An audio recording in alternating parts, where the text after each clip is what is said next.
Chris, hello. How you doing, mate? Yeah, good, thank you. How are you? Yes, very good, mate. Very good. You're in your car at the moment. What's going on? Well, obviously, I'm in Miami at the moment, so I'm 1,000 miles away from anybody, especially back from the UK. So a couple of the guys in the dorms, they'll be sleeping at the moment. So I got up early, so I thought just out of respect, I'll jump in my car and make sure that I don't wake them up because I'll be no friends of theirs if I wake them up, especially if they've had a hard week of training. So what goes on? Because you're at ATT, right? In Miami. Yeah, yeah. So, Yeah. How does what the happens dorms is work? Like, are usually, you all just in bunk beds together? Like, is it like slumber party vibes? Like, what's going on? yeah, it's almost like that. So, ATT is like a huge warehouse, and it's been converted into a gym. So when you go to the gym, there's like rooms right next to each other. Don't get me wrong, they're great. There's only like one window in each room, and but usually it's like the guys that travel hundreds of thousands of miles that get into the dorms. The other people, and also females, they get their own rooms across the road at the Hampton Inn. But because I'm from Scotland, obviously I get kind of first dibs on some rooms and stuff like that. But it's mainly there's two Ukrainian guys in the rooms. There's also probably about 5, 10 Russians, and then myself. So I'm the only guy that properly speaks English over there. So it's quite difficult sometimes, but um, it's good. Really good culture. Really good like. Like atmosphere. Everybody's working hard and training, so it's been really good. And it's a comfortable area to be in. It's just right above the gym, so I don't need to worry about driving into work or whatever. So there's no excuses for being late when you live there. And in such a sort of legendary gym like that, I mean, tell us a few of the faces that you're seeing when you walk in there, and how do you deal with that? Do you ever sort of still go, "I'm a fan of that guy"? Oh, absolutely, yeah. So my last training camp, I spent a lot of time with Dustin Poirier. We did a lot of training together for his preparation for Justin Gaethje. And then the camp before that, I spent a lot of time with Jorge Masvidal to try and prepare for Gilbert Burns. So I'm rubbing shoulders with the greats over here. And it's a great thing for me because me coming from just this small village of 250 people in Scotland, coming over here and understanding that these guys are just human, and I'm on par with these guys, and I'm ready to start knocking on that top 10. Fantastic. I So mean, yeah, does that give you like that the confidence, say, going into your fights when you're training with guys that they're not just UFC level, some of them they're title challengers, they're some of the biggest names in the game. And if you're able to kind Yeah, of keep up with them, do you then go into your fights going, I've got nothing to worry about. If I'm as good as these guys, I can deal with whoever's across the cage from me. absolutely. Yeah, for sure. It's a massive confidence booster. My last fight was probably my best performance yet. And I remember being in the changing rooms, in the dorms and stuff like that, getting ready to go down to training and being nervous because like I'd be sparring Dustin, and there's a huge UFC cage in there, full size cage, and I'd walk from my dorms all the way down, and then I would go into the cage and I'd get like the butterflies, like kind of fight simulation, if you like. Um, so once I'd done that 5 or 6 times, that the novelty kind of wore off, if you like. So it became familiar. And once it became familiar, that like when I got into the cage when it came fight time, it was like the guy was on like slow mo. Like I felt incredible. And another thing that I'd done as well was I did a little bit of visualization. Like I put my AirPods in, listened to my fight music when I walked down to the cage before sparring, and that kind of gets it's mainly the nerves that can kind of hinder you. You can get that adrenaline dump and stuff like that. So that was a massive part of my last camp. And like the guys like Dustin and Jorge Masvidal and Grant Dawson and all these top level guys over there, that they're not there for themselves, they're there for their team. And these guys have helped me along the way and shown me technique and given me advice. And it's just been phenomenal. It's been the best thing I've ever done in my full career. I mean, Wow.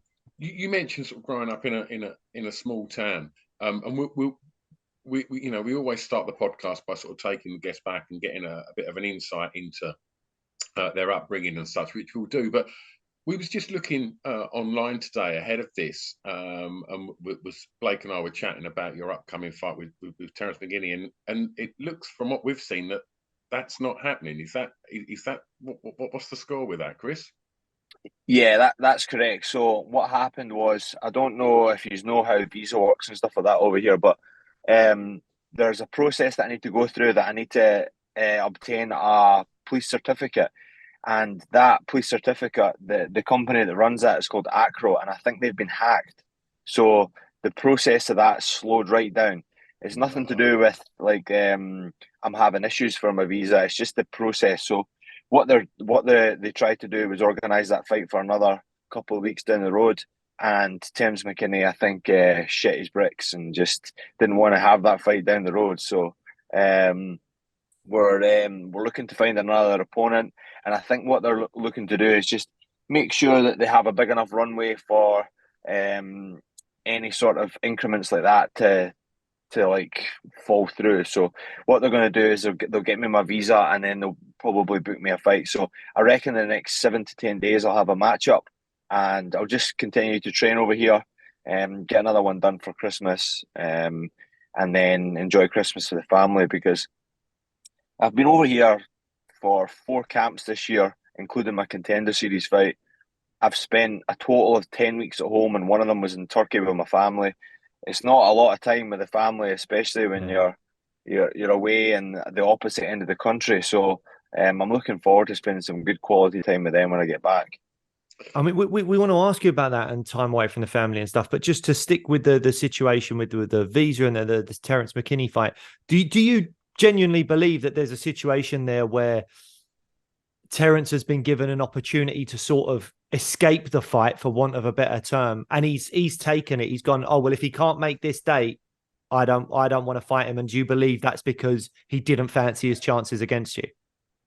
Yeah, I think so, because he put up like a bit of a. It's nothing like, I think he tries to portray himself to be kind of like a nice guy and a good guy. He loves social media. He's not like, he's put more of a social media influencer than he is a fighter. So I think what he's done is like, nah, I want to fight on that date, and then that's giving him the all clear for myself. And then what will happen is he'll end up getting like a last minute guy, and then the guy will be like half the guy I am. So, he put up on his Twitter feed and tagged me in a post saying he's like, get well soon. I'm like, he must have known that like it was visa issues, because people don't just like say eyes out and then just not say anything. It's visa issues, and he's just trying to be. I think he's just. And then when we got ready to get this fight, he messaged me and followed me on Instagram. I was like, oh, this is weird.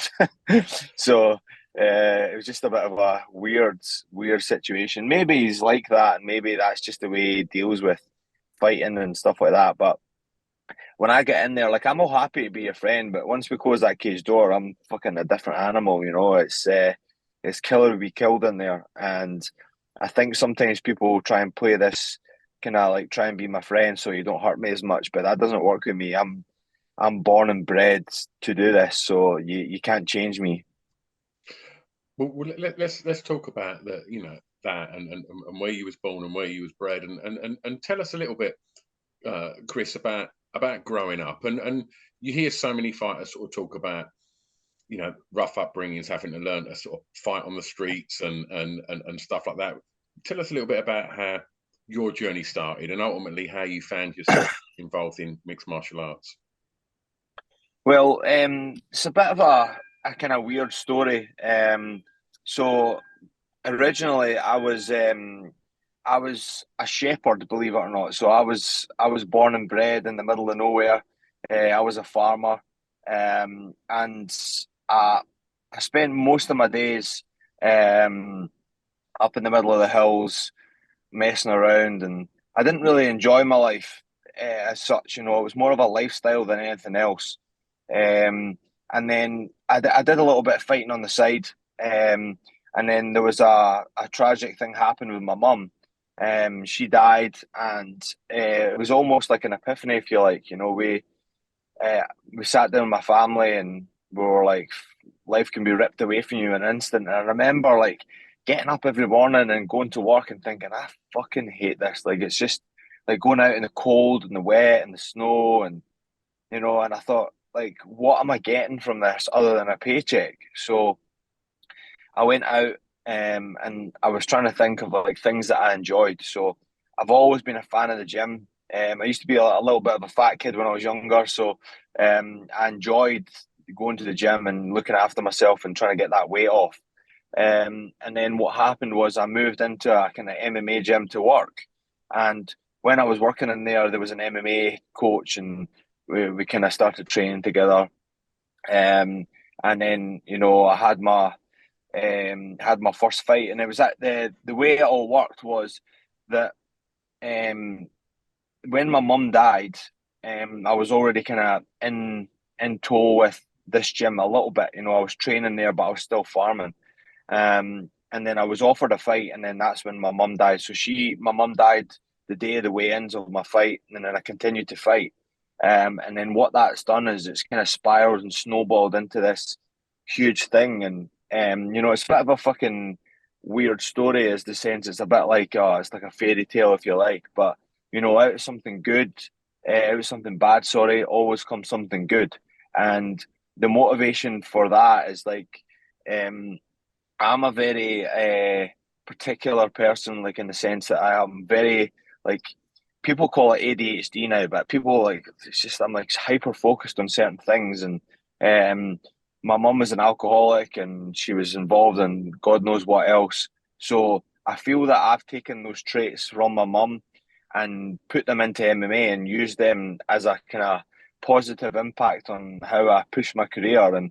And as I say, like this has been super positive ever since then. So since 2014, I've never been in trouble with the police.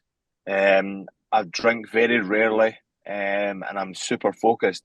And within that year of being in 2014, uh, from then until now, I've made it to the UFC. I had about 12, 15 amateur fights, and I'm now 11-1 in my professional record. So I've been getting the head down and I've been working hard. So it's been a long journey and a hard journey, because everybody thinks now that I'm in the UFC, I'm getting paid heaps of cash, and it's Yeah. not the case. No. Everybody thinks I'm getting paid all this money, and it's mental. Mate, firstly, I think we just both want to say condolences with regards to your mum, and I'm really sorry to hear that happened to you. But I feel like if it's okay to talk about it, I'd love to know how you possibly got through a weight cut and a fight whilst dealing with something as tragic as your mum passing away so soon before. Like, was it your first amateur fight or something? Like, Yeah, it's my how first ever mentally amateur one.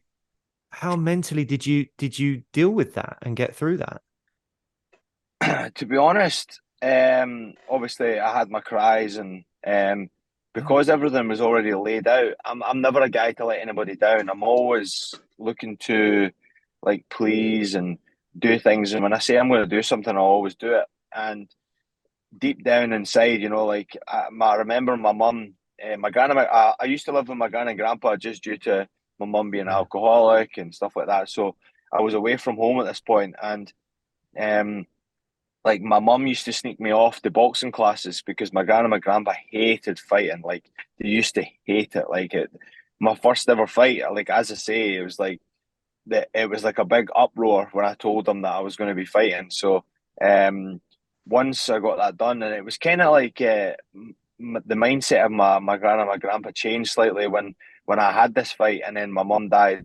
I was like, "What do I do about the fight now?" And they were like, "Well, obviously you got to fight. Like, you can't not fight. Like what in this moment would you be able to do that's going to like affect that?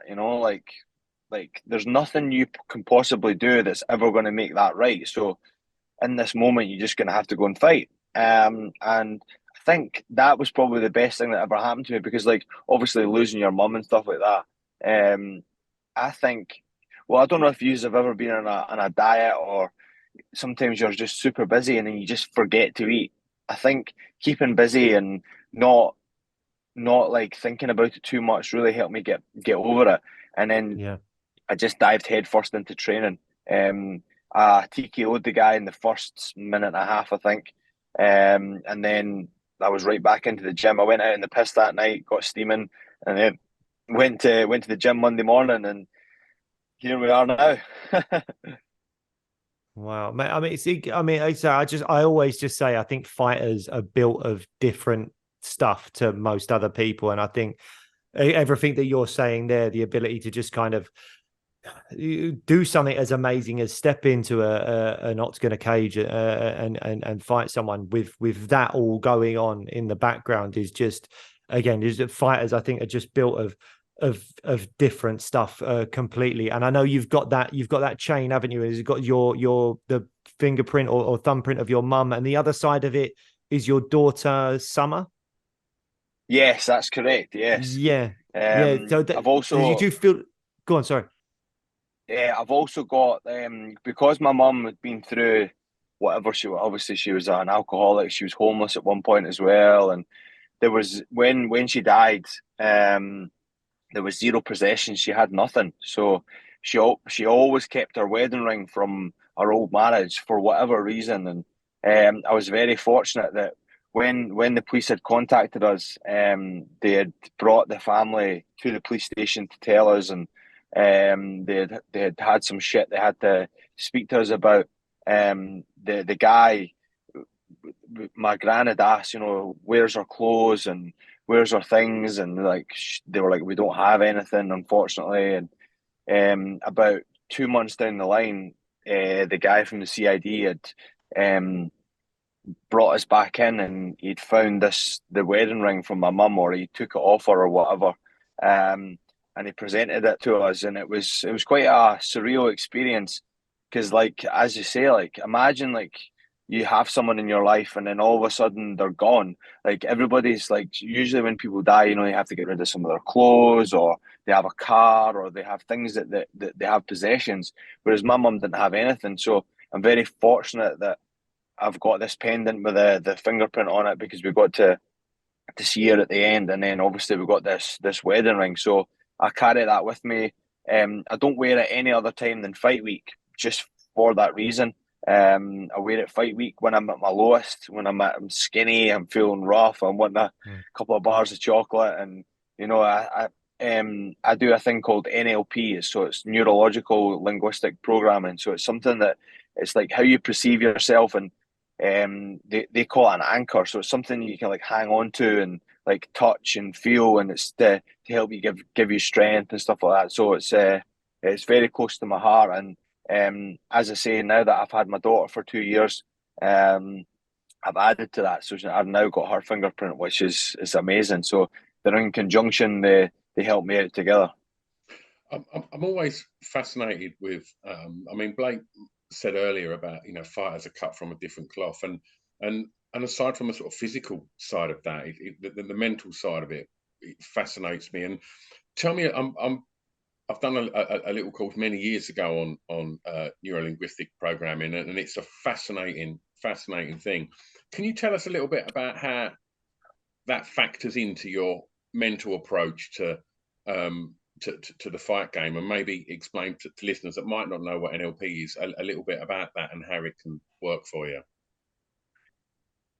So NLP just kind of there's a couple of different ways and things that you can do to make that help. I feel that the way I try to explain it to like my girlfriend and stuff is like when somebody's in, say for instance, they're in Starbucks and they have an altercation with somebody, it's very easy for them to be engaged in that argument or whatever, and then things can happen and escalate. But the nerves of knowing that you're going to go to Starbucks and be in an altercation's completely different. So being able to calm and control your nerves and control your emotions in the lead up to that is completely different. Like if you knew you were going to fight a guy in 8 weeks' time, you're like, oh God, I could probably get hurt. That's how you kind of control and it's like dealing with like, what's the point of being like nervous in the build up to like something like that? And I feel the biggest thing for me is like obviously NLP is a big thing that I use and like daily now. It's not like it's nothing. I don't think like, oh, I'm going to go do NLP. I'm constantly doing it every single day. So like I think always I feel super confident when I go in there is because I put the work in Monday through Saturday, and the kind of like the training does its justice. You know, I'm never walking out to the cage thinking, ah, maybe I should have went on that run, or maybe I could have sparred 2 more rounds Tuesday, Thursday. Like I think that's kind of like proof in the pudding. You know, the good thing about MMA is that when you put the work in, you're going to get repaid for it. Because anybody can do MMA. There's like if you're an American footballer or you're a rugby player, you need to kind of be big and strong and you need to have certain attributes. Whereas at MMA, it goes from all the way women's flyweight all the way up to heavyweight. So it's just like it's built for everybody, and there's so many different styles and techniques that you can use to fit into your game, which is fantastic. Can you tell us a little bit? I mean, you mentioned walking out to the Octagon, and we was lucky to see you at the London card. Tell me a little bit about what your process is in them in that sort of like 20, 30 minutes leading up to getting that knock on the door saying, right, let's go. And what do you do in them moments before you walk out? There's nothing specific. Mainly I have the chain on my neck. Remember I said to you about the anchor and stuff like that. That's a huge part of like how I keep myself calm, and just something to like, take your mind off it. Like I said before as well, like, okay, I'm feeling nervous. Okay, like let's touch the chain, through my clothes, and then once you get to that position, it's like, okay, there's no going back now. It's like you've kind of put yourself in that situation. You're like, oh fuck, here we go. Don't get me wrong, man. There's like sometimes I've been thinking to myself, why the fuck do I do this to myself? But like it's such a wicked sport. It's made me cry so much. It's made me feel amazing. Like for instance, I say to my girlfriend all the time, I should say fiance, she'd kick my arse for that. But the like as soon as it's done, I'm like, oh, thank God that's done. That training camp was brutal. And then 2 days later, I'm like, right, okay, I need another fight. It's such a horrible sport.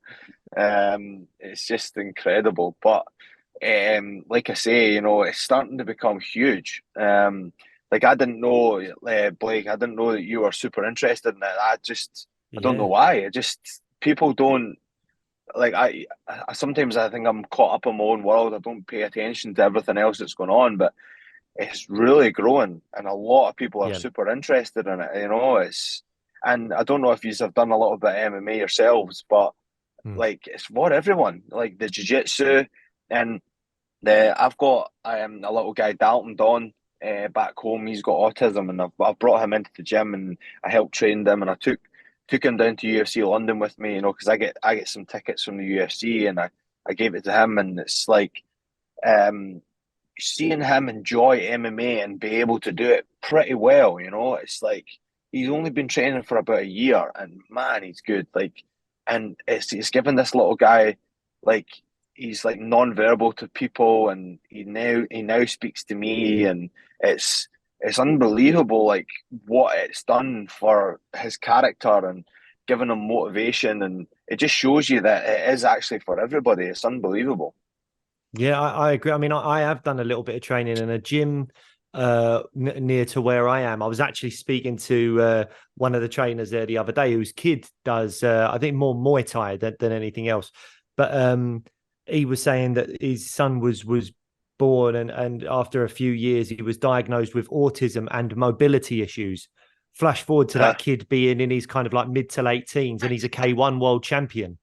And it's just like, you're like, geez, I mean, and it just shows you that being in those, like, it's not necessarily like, not everyone is going to enjoy it. Everyone likes different things, all that stuff. But there's a real place for it for some people, and it's of such benefit to people. And that's one of the things that me and Stu are really passionate about, and why we like to talk to fighters like yourself and do shows about the sport, because, you know, for us, we look at it and there's still this misconception about fighters being either thugs or, you know, the sport is just like the local bouncers getting in a fight with each other, because that is what it was like 30 years ago, 25 years ago. It did have an element of that.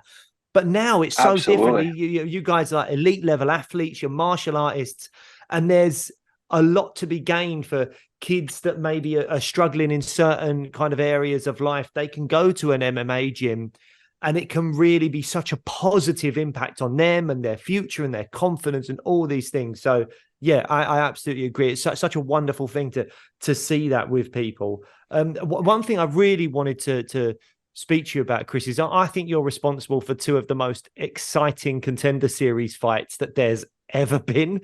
I think I don't know that there's anyone that's been on the Contender Series twice that as a combined fights is like anywhere near as exciting as what you've had. They're both unbelievable fights. Obviously, the first one you lost against I want to say Slava Claus, because that's his nickname. Yeah. I can't remember. That's what everybody calls him, isn't it? It's Slava Claus, and he does the funny little dance.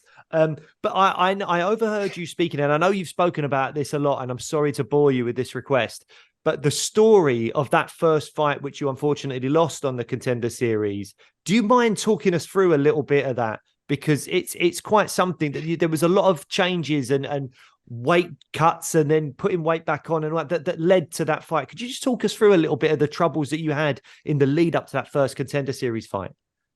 Absolutely, yeah. I quite like telling it because it gives me an excuse. Yeah, well, I want to give you that as well, because it's your only loss on your pro record, and it's, you know, you look at it on paper and you go, oh, he's lost one, but actually when you tell this story, I think people will realize, well, you weren't yourself on that day. So please, yeah, tell us what happened.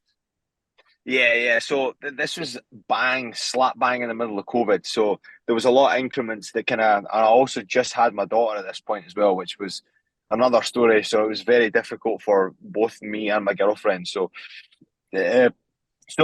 first thing was visa issues again. So I was already in Liverpool. Went to the consulate, got my visa.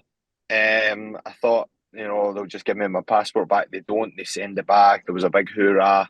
Then when we got to the airport said, "Oh, you can't get on the flight. Your coach hasn't got a visa." I'm like, well, he's not getting paid, but he's part of this, and you know, there was this hoorah, and we got held in immigration, and it was just an absolute shit show.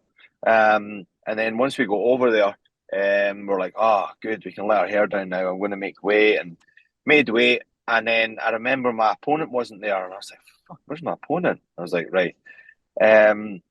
Then he came to the scale. He weighed in 160 pounds or 61 pounds, so he's 6 pounds over. So that's like 3 kilos.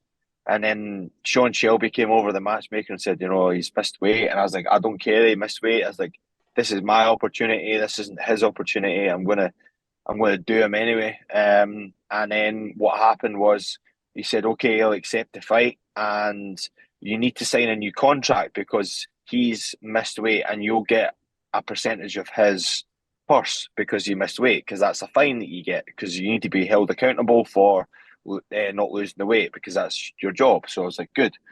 So I went away back to rehydrate. So I drank plenty of water. I went from 70 kilos all the way up to 81 kilos. And when we were in Las Vegas, because of COVID was in full flight, we weren't allowed to leave the hotel. So they had rented out this Hampton, and it had its own pool, it had its own basketball court, it had somewhere you could walk. So it was pretty good. So me and my coach and my nutritionist were out and about, and I was playing basketball. I was trying to like get my body moving again to try and like digest food. So we were out getting a good sweat on at the basketball court, and I seen my opponent walk past, and I was like, his posture was all wrong. He was hunched over. He was looking at the ground, and I said to my coach, I was like, if he walks out like that tomorrow, he's in for a long night or a very, very short night, one of the two. I went over, grabbed my bum bag, and I opened up my bum bag and my phone. I had like 4 missed calls from my manager. And I just kind of knew in that sense. I was like, oh no. So he didn't answer the first time. By the time I got back to my room, he's like, I don't know if you've heard the news, but your opponent's out. So I was like, right, okay. And obviously, because like the UFC's been my dream. I've woke up every morning since 2018. I've got it written on my phone and my notes on my phone. I will be in the UFC one day, and it's been my dream since then. And that felt like it'd been ripped away from me at that point. So this was the Tuesday, and this was the day I was meant to fight. So we went to the event. All the staff looked after me and took me to the event so I could watch the fights. And Dana White was walking to the toilet, and I was like, "This is my chance." I was like, "Fuck it!" So I shouted him over, and then we had the chat. There's like a picture I've got on my Instagram of me and him chatting, and I was like, "Listen, I'll do anything to get my shot. If you can get me on a Saturday on the actual UFC event, that would be ideal." And I said, "I heard Jim Miller's looking for a fight." And he said, come with me, come with me. So we walked all the way, he stopped the full event. We walked all the way over to the cage. We sat down with the matchmaker, Sean Shelby, and I'd mentioned to him about Jim Miller, and he goes, listen, man, he's like, you're not going to be able to fight Jim Miller. Jim Miller's a veteran. He's had over 30 fights. The commission won't allow it because they would deem it dangerous due to, like, obviously his experience. So I said, but I'm willing to step in at any point. He said, yeah. And I said, he goes, we'll try and get you for Saturday. And that just means that we'll sign you and then you'll be a part of the UFC. So I'm rubbing my hands at this point thinking, got myself a UFC contract just for being ballsy. So I said, right, I'll go and start trying to make weight again. So there's a lot of processes that go through trying to make weight. So I got myself all the way down to the position I needed to jump in the sauna. And I had no match. I hadn't signed a document. I hadn't done anything. And I phoned my manager. I was like, listen, like, what's happening? Am I going to jump in the sauna and start losing this weight? And he's like, nah, Chris, we've not got you anybody, buddy. I'm sorry. We're going to send you home tomorrow morning. So, as you do, you've been dieting for 2.5 weeks. You've been like low calories for 2.5 weeks, and then you've been in a deficit for 10 weeks before that as well. I went into In-N-Out Burger. I went and ate some fucking Reese's chocolate. I ate the fucking planet. And my manager said, I'll phone you tomorrow morning. We'll get you on a flight back home and you can go home and see your family. So I woke up in the morning. We walked across the road and there was this little cafe I'd seen. And I was like, oh, I want to go in there. So we went in there and I bought this baguette and I was going to eat that. And then here's my manager phone me. And then I answered. I goes, what's up, man? I was like, what time's the flight going to be? He's like, I've got some good news and I've got some bad news. And I was like, oh, for fuck's sake. So the good news is got me a fight, and the bad news I was going to have to cut weight again. So this had been the third time in the last maybe 3.5 weeks that I'd cut weight. So I was like, oh, here we go again. So I did it. And that does impact you, doesn't it? Like, it impacts your cardio, it impacts your durability. Like the cutting weight that often in a short space of time, it's really not good for you. No, it's your brain. You're sucking the water out your brain, and that's why I feel that I got knocked out in that fight, because like there's 2 pictures on my Instagram of the first weigh-in and the second weigh-in. I'm like, it's like a different person. You can like see it deep down in my eyes that I'm all sunken in and I look horrific. But as I say, I would have done anything to get my chance. So I did what I did. And listen, it's been the best thing. I ended up getting Slava. I got knocked out. I was my own kryptonite in the end. A lot of people told me not to fight, but I knew that I had to do it. And we got knocked out. And when I put on the performance that I did, Dana White and Sean Shelby came through and congratulated me on first of all, my performance, and secondly, what I'd done. So Dana White put his arm around me, and because we'd had this conversation and used my daughter's name, he's like, go home to your daughter, and he's like, we'll have you back on the show. He says, go away, get yourself a win, and we'll have you right back on. That's what I done. I went away, I got myself another win. I fought in London on a local show. And then within 2 days after me winning that fight, I'd got my second fight booked for the Contender Series. And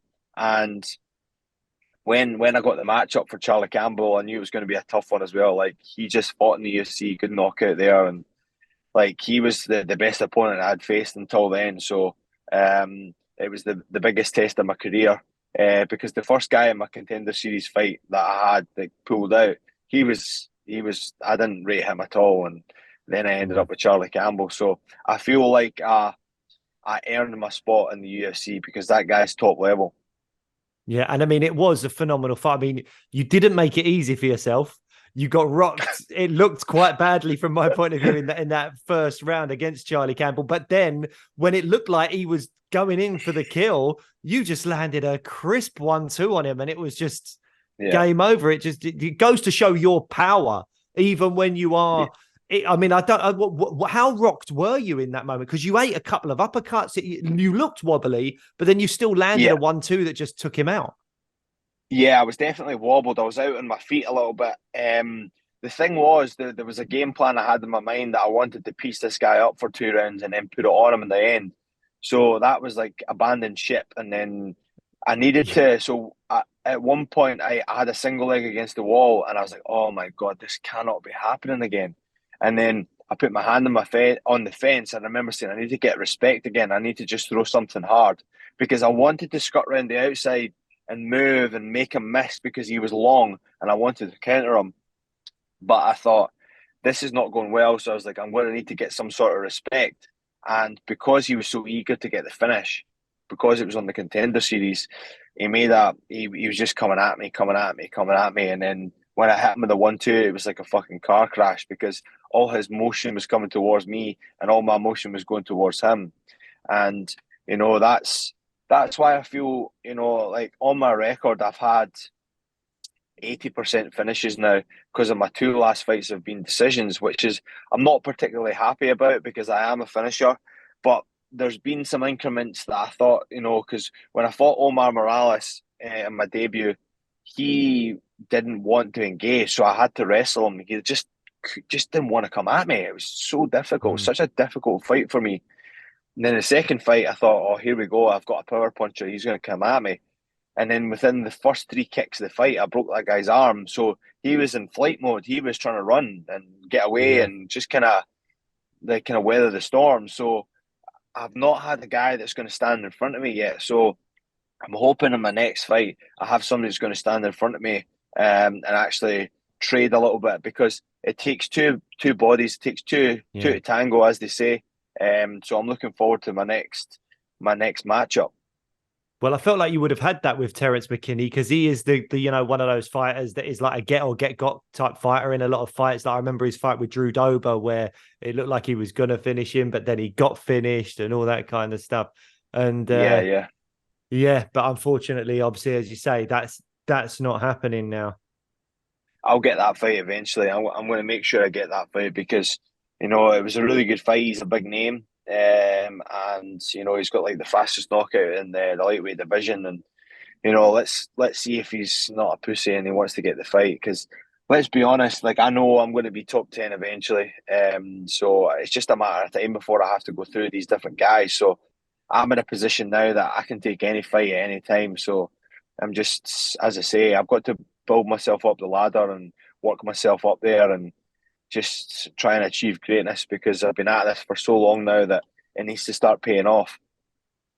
I mean, what one of the things that I'd like to ask you is how you view, over the last, the duration of your career, really, how you've seen Scotland firmly sort of assert itself within the MMA community. We've seen Paul Craig and Jojo and Stevie Ray.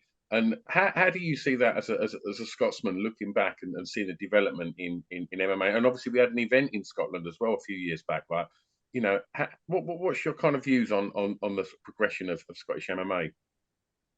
Oh, it's fantastic. I always feel that the UK in general is always a step behind. Like being over here, I see how things are done. I'm like, Jesus Christ, we're so far behind. But we're catching up. We're getting there. We're nearly there. And it's really good because I know all of these guys. My UFC debut, I was alongside Jojo. Jojo was on the card. My second fight, I was alongside Paul Craig. You know, I'm following in these guys' footsteps, which is absolutely fantastic. And you know, a lot of people won't feel like they could say that. Like Paul Craig, you know, he's done a lot for the sport. Like I'm happy to follow in these guys' footsteps because there's a lifelong saying I like to say. It's called "standing on the shoulders of giants," and it means that you can ask these guys, you know, how did you do this and how did you get yourself in this position, and it gives you like almost like a cheat code to maybe skip a couple of sessions, you know, or skip a couple of jumps or whatever. You know, these guys have all done it, and these guys are pioneers of the sport and guys I look up to. And you know, like you got to try and like not be like so arrogant and like, "Oh, I'm going to do this myself." You need to branch out. You need to. Mike Tyson used to say it. He used to say, "Be a fool for a moment, not a decade," and like asking questions and like you like be say for instance you think it's a stupid question, but you're like, listen, Paul, you know, how do you get this? And you're maybe a fool for a second, he maybe laughs at you, but then going forward, you know, you've learnt that, and he's done it before and he knows it, and it's just like I'm all for being put myself in a bad position to get further, you know. And like these guys have done it all before me, and I'm just happy to be in the mix now and getting recognised and doing podcasts with you guys and like speaking to people about my career, and maybe I'll be in the position they're in at some point, and I'll be able to offer help to somebody that's coming up through the ranks the next time, you know. Yeah. Chris, look, we're aware we've probably had more time of you than what we originally said. So sorry we're taking up so much of your morning, mate. But I just wanted to throw a couple of quick ones at you to finish, if that was all right. Absolutely, absolutely. I wanted to ask you, like, what are the worst jobs that you've had? But you said you were a shepherd, and I can't let that go. You were a shepherd. What is that? Like, what do you mean? Like, what you actually like? I'm a city boy. I grew up in London. Like, what do you mean you were a shepherd? I didn't even know we had shepherds anymore. Like, what? Like, are you there with like a big hooked stick? Are you like tapping sheeps on the arse? Like, what's going on? That's exactly what I done. Yeah, yeah. So, um, believe it or not, have you ever heard of the show called One Man and His Dog? Yeah, of course. You're Yeah. too young. Yeah, You're too yeah. young, like. All right. Well, Um, Chris is younger than me. yeah, yeah. I was on One Man and His Dog, and I won the young handler for that. I used to have sheepdogs. I used to gather sheep off the mountains and the hills and stuff like that. Can you do all the I whistling also, stuff? Hang yeah, I on. can. You Yeah, won an yeah. award for, so I don't know One Man Is Dog. Stu looks starstruck already by your One Man Is Dog story. What you won an award for like Young Shepherd of the Year. Like, what, you can't just gloss over this. What do you mean? It's so I won an award for dog handler. So it was sheepdog trials. So I had a dog. I sent my dog out. I bring 4 or 5 sheep towards me, put them in a pen, split them in half. You know, it's a funny old life I've had. Wow. So yeah. I also went to New Zealand and I was shearing sheep over there as well. I've done some crazy shit in my day. Oh my God, mate, that's incredible. That is Yeah, amazing. I've had a bit of a crazy life, but I say it's not a shit job. It's not a horrible job. It was a lifestyle, and I was sick of the lifestyle. Don't get me wrong. I've met a lot of good people through it, and it was definitely like a good thing for me. You know, knowing that I need to get up early in the morning and do shit and be punctual and stuff like that. You know, it's laid a good foundation, and I met a lot of good people through it. But yeah, I've done some crazy stuff in my days. Love that. Um, I've got a couple of quick fire questions for you as well, Chris, if that's all right, mate. Absolutely, mate. Absolutely. Favorite all-time fighter? Donald Cerrone. Oh, lovely. Nice. Nice. What's the I best can't wait to knockout? meet him. I need to meet him. What's the best knockout in the history of the UFC? Edson Barbosa's spinning heel kick. Oh, was it Terry Etim? Yeah. Was it that one? Terry Oh, Adam, yeah. yeah. Yeah, I feel bad for Terry, but that is an unbelievable knockout. That is amazing. That's another guy I'm training with as well. You know, he's in the room with me. It's fucking incredible. I'm looking at him. I'm like, oh my God, how did I get myself here? Yeah. Post-fight food. What's your go-to food after the fight? What do you need to eat? So this we could be here for a while because this is a really in-depth question. Oh, go on, hit us with But the short version. so it's mainly a pizza, but I can't stop at that. So usually it's like Reese's and stuff like that. But um, because you're in the hotel and stuff like that after the fight, you just order something pretty quick. But mainly pizza, and I don't know why, but recently I've been like really into like tomahawk steaks and stuff like that. So yeah, Oh, nice. that's mainly what I go for. Donuts as well. Who's the next UK fighter to become a UFC champion? Me. Good answer. Yes, good answer. Yes. Um, and last one from me. There's a big fight in the lightweight division coming up in, I think it's just under a month now. It's obviously title fight between Islam Makhachev and Charles Oliveira rematch. How do you see that going? I think this time it's going to be a 5 round fight, and I think Charles is going to be a bit more like he's not going to pull guard and stuff like that. I don't think. I think this time he's going to be use his striking, his takedown defense, and using his jiu-jitsu to get back to his feet rather than pulling guard and then getting submitted like he did last time. Because I think Islam's grappling's too good. So I'm hoping Charles wins by decision. And last question from me. If it happens, it's looking like Dana's saying it's going to be early next year now. If Conor fights Chandler, how are you seeing that going? Conor will knock him out with his left hand because Chandler's he's like a bulldozer. He just comes forward all the time. And Conor McGregor's an absolute sniper. His timing is amazing. His power is amazing. It's just a bad matchup for Chandler, I think. Okay. Chris, thanks so much for coming on the show. We're sorry we took up so much of your time and you've been sat in your car for the last 45 minutes. But don't we be really daft, mate. appreciate your time. I enjoyed it. This is part of the journey as well. Speak to people, you know, and I'm happy to have spoke to you guys, and thanks for having me on. I really do appreciate it. No worries, mate. And I hope you get that fight rebooked soon, whether it be, as you say, probably not going to be against Terence, but whoever it's against, I hope you get a fight soon. You can get back to your family and have some downtime with your daughter and stuff as well. Yeah, I'm looking forward to it, man. Thank you. Absolutely. No worries, mate. Right. We'll let you go, mate. Chris, the problem, Duncan, thank you so much. Thank you. Thanks, guys. Speak to you soon. Bye now.